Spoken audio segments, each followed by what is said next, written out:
பாட்டி தொட்டா பாட்டி வந்து இப்போ பொரோட்டாக்கு வந்து குருமா பண்ண போகிறோம். எப்படி பண்ணலாம்னு பார்க்கலாம் வாங்க.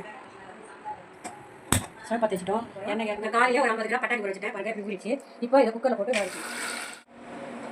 சிறிதளவு கடுகு போடலாம், 2 பட்டை போடலாம், 2 ஏலக்காய் போடலாம், மராட்டா போடலாம், 1 லவங்காய் 2 போடலாம்,